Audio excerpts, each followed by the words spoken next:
Hello students, कैसे हैं आप सब लोग। तो आज की इस वीडियो में डिस्कस करेंगे आपका अपवाह वेग के आधार पर ओम की नियम की उत्पत्ति के बारे में। ठीक है, ये काफ़ी इंपॉर्टेंट टॉपिक है, आपका एग्जाम में भी आता है।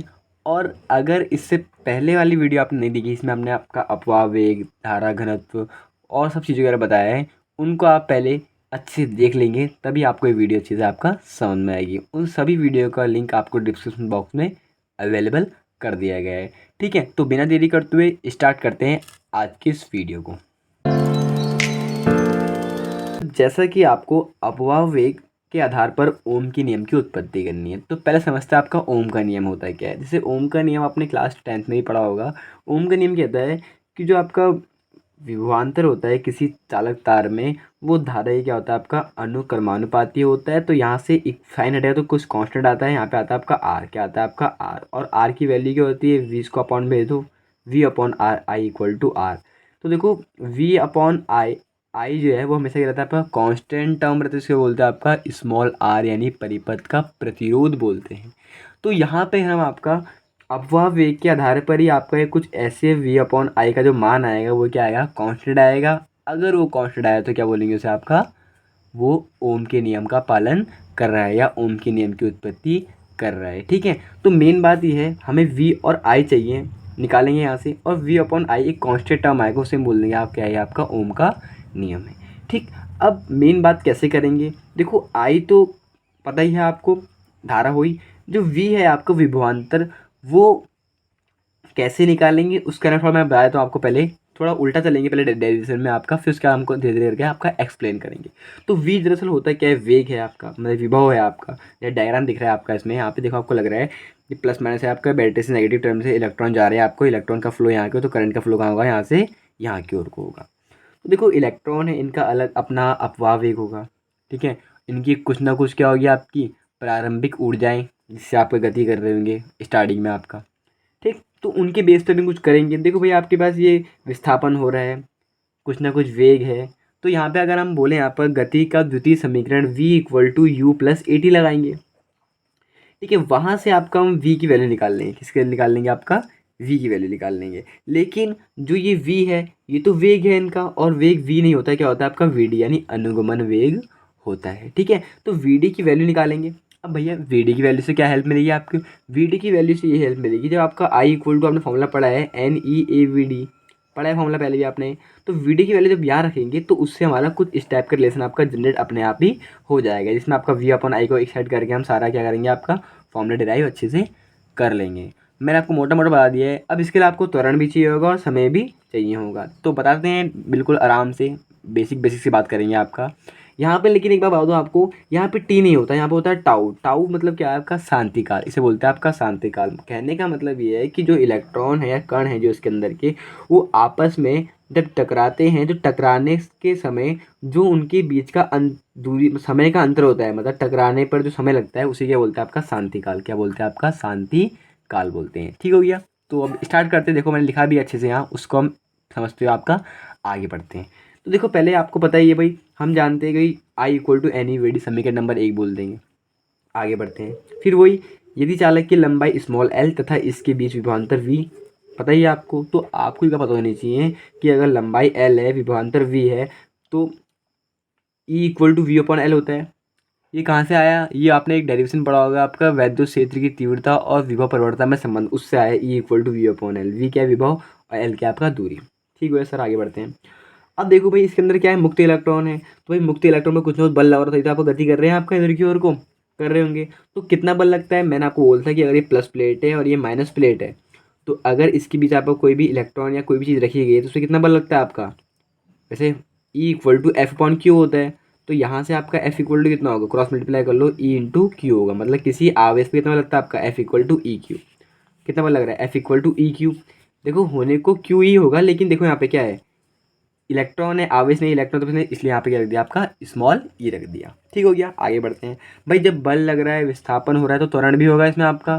तो हम जानते हैं इस बल के कारण उत्पन्न त्वरण कितना होगा, ए बराबर, अब बोलो सर ये कैसे आगे एकदम आपका समझाते, देखो आपका, आपको पता है एफ बराबर क्या होता है, एम ए होता है, एफ बराबर होता है नहीं होता है, ठीक हो गया जी। तो यहाँ से ए बराबर कितना होगा, एफ अपॉन एम होगा, यस या नो होगा। ए बराबर एफ अपॉन एम हुआ। एफ की वैल्यू निकाली थी हमने कितनी, E Q, small E into Q थी आपकी, यहाँ पे क्यू होगा ना देखो आपका, तो कितना आया ई होगा और capital E upon M equal to कितना आएगा आपका स्मॉल ए।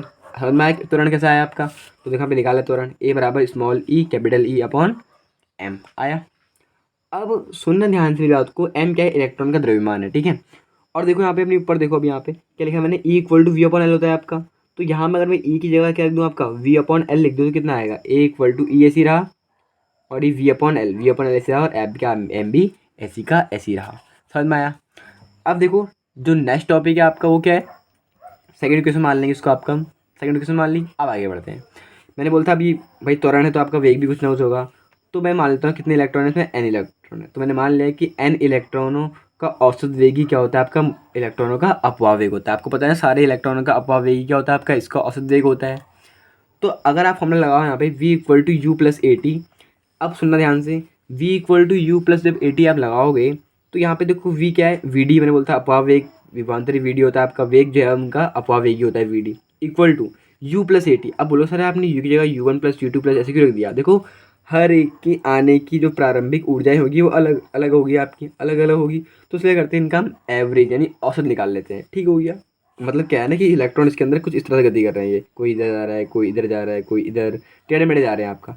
तो कहने का मतलब ये है कि जो इनिशियल जो सॉरी मतलब लास्ट में जो आएगी आपकी ऊर्जा है वो क्या आएगी आपकी, जीरो आएगी। भाई एक की डायरेक्शन यहाँ प्लस में होगा, एक की डायरेक्शन वहाँ तो माइनस में होगा, तो दोनों कैंसिल कर देगी दूसरे को आपका एनर्जी को। तो क्या आएगा लास्ट में आपका यू कितना हो जाएगा आपका जीरो। मतलब प्रारंभिक देखो जब भाई इसमें करंट ही फ्लो नहीं हो रही तो इलेक्ट्रॉन गति करेंगे नहीं करेंगे, मतलब इलेक्ट्रॉन जब गति नहीं करेंगे तो क्या होगा, उसका प्रारंभिक स्थिति क्या होगी, जीरो होगी, कोई गति नहीं कर रहा होगा। तो इसलिए इसकी वैल्यू क्या होगी आपका जीरो के इक्वल होगी। ठीक हो गया जी, मैंने जीरो रख लिया वहाँ पे नीचे वीडियो इक्वल टू जीरो लिख दिया। ये तो आपका त्वरण हो गया। टाउ भी देखो मैंने क्या लिया, शांति काल, क्योंकि देखो हर एक दो इलेक्ट्रॉनों के टकराने का समय क्या होगा आपका, अलग अलग होगा। तो इनका भी अगर हम एवरेज लेंगे तो क्या आएगा लास्ट में, टाउ तो आएगा आपका।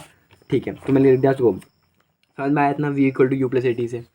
अगर मैं आगे कंटिन्यू करूँ इसको तो वी डी इक्वल टू ये जीरो हो गया आपका प्लस ए इंटू ये पूरी वैल्यू कितनी है आपकी टाउ। समझ में आया इतना।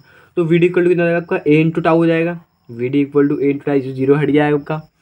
उसके बाद क्या हुआ देखो आपका, वी डी इक्वल टू ए की वैल्यू क्या है, देखो आपका ए की वैल्यू कितनी है बताओ यहाँ पे समीकरण नंबर 2 से, E V upon M L, E V upon M L. समझ में ये ई, हाँ E V upon M L into क्या आपका टाउ आया, समीकरण 2 से रख दिया मान, समझ में आ रहा होगा। ऐसे लिखना है बिल्कुल, लिखा भी बिल्कुल तरीके से है, ठीक है। तो क्या करना है आपका, अब देखो वी डी की वैल्यू निकल गया आपका।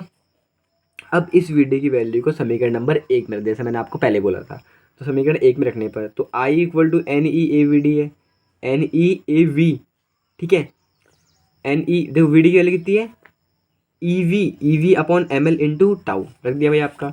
तो ये करते हैं यहाँ से, तो वी है आपका, ये कौन सा वाला वी है आपका, विभवांतर वाला, तो उसको अपॉन में ले जाएंगे यहाँ। तो क्या जाएगा E upon I upon V. देखो होगा क्या, सुनना ध्यान से, यहाँ पे उल्टा होगा, देख लो आपका यहाँ पे आई अपॉन वी आएगा पहले होने को जब आप क्रॉस मल्टीप्लाई करोगे, लेकिन मैं इसको उल्टा कर दूंगा आपको, मतलब वी अपॉन आई कर दूंगा, मतलब वी को ही रहने दो, आई को इसको अपॉन भेज दो, बाकी सबको इस साइड भेज देना। तो कितना रहेगा, वी अपॉन आई आ जाएगा आपका m l upon n e square A tau आ जाएगा। आया। अब सुनना ध्यान से, क्योंकि देखो भाई इलेक्ट्रॉन का द्रव्यमान फिक्स होता है, चालक की लंबाई फिक्स होगी आपका, होगी नहीं होगी चालक की लंबाई फिक्स, एन क्या है इलेक्ट्रॉनों की संख्या फिक्स होगी, ई क्या है इलेक्ट्रॉन फिक्स होंगे, मतलब आवेश फिक्स होगा उन पे, एरिया फिक्स होता है हमेशा, ये जो बाहर का होता है एरिया। टाउ क्या हुआ आपका, टाउ हुआ आपका शांतिकाल, ये भी क्या होता है हमेशा आपका फिक्स होता है, ठीक है। तो ये सब कांस्टेंट है आपका भाई, नियतांक है। और ओम के नियम में भी क्या होता है आपका, V upon I equal to क्या होता है, कांस्टेंट होता है। तो वैसे ही इसको बोल दूंगा मैं, R equal to V upon I equal to कितना आ गया, m l n e square A tau. ठीक हो गया।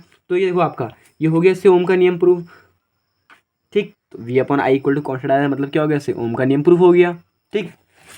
तो आई होप आपको समझ में आया होगा एक अपवाह वेग के आधार पर ओम की नियम की उत्पत्ति के बारे में। तो स्टूडेंट्स कैसी लगी वीडियो फटाफट से कमेंट करके बताएं, और वीडियो को लाइक करें और अपने दोस्तों के साथ शेयर करें, और अगर चैनल में नए तो चैनल को सब्सक्राइब करें। तब तक के लिए स्टूडेंट्स मिलते हैं अपनी नेक्स्ट वीडियो में।